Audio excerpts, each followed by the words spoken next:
Howdy. Welcome back to One Rental at a Time.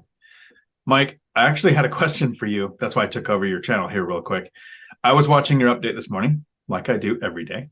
And I'm glad you've figured out that the Fridays and Saturdays that you're taking off, because you should, that's what retiring early is all about, you do on Sundays. Like Right. they still come out, I still get that information. But this morning you were talking about the California Dream for All program. Hmm. Not the name, but the program that we basically talked about 6 months and a year ago. Matt, the lumberjack landlord, was in on that Yeah. conversation, talking about, first lenders are going to say, here's some adjustable rates. And then in order to save the average person, the government is going to come out with programs to help you get on the property ladder, which are going to pour fire or pour alcohol on the fire because Yeah. we have a limited supply and they're going to increase demand. And actually, I don't know if I actually feel like a bad person about this, but it sucks that we're going to benefit so much from Yeah. something that is, pardon my language, going to screw over so many people. What are your thoughts on this? Like, let's go a deeper dive into that. Yeah. Again, one of the things we do on this channel is I try to look into the crystal ball. I try to look around the corner and see things into the future. And oh, by the way, I make calls, right? I put dates on stuff. I do all of these things just, you know, frankly, I think it's fun and entertaining for me. I'm right a lot, I'm wrong a lot. This is one that I knew was coming, like with every fiber of my body. And we talked about this, I don't know, August, September, October. And we did it in a conversation when we were talking about what were we afraid of in 2023, right? Because the housing market doesn't stop at the end of the year.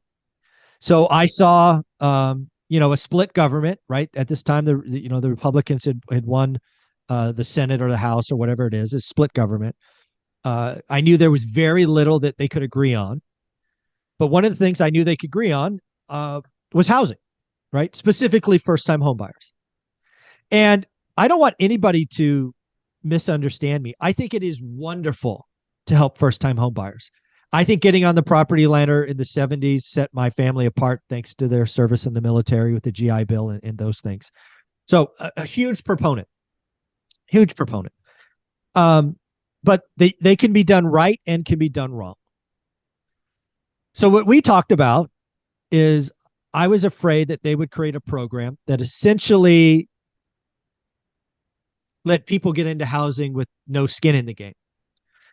And the reason that was fearful for me is because I've been doing this for over 20 years. And what really caused the pain, the last year of stupidity in '06. '06 was the year of stupidity. Was, people doing 103% loans, doing piggyback loans, basically no skin in the game. And I say this as somebody who repeatedly declined tenant applications because of credit or income or something else, who called my property manager and thanked them. This happened more than once. A tenant I declined called back all giddy because they bought a home. I want you to think about that. A landlord said no because of some reason, but then they bought a home repeatedly. That's how bad 2006 was. And of course, we all know how it ended. That was where my history was. So the government's going to be divided, nothing they're going to agree on. Housing is one. What's the best way to get people in? No down payment, no skin in the game. That was a fear. Now, I want to show you California Dream for All. I want to show you the graphic that they have on their website, and I want to ask you what you see. You ready? Go for it.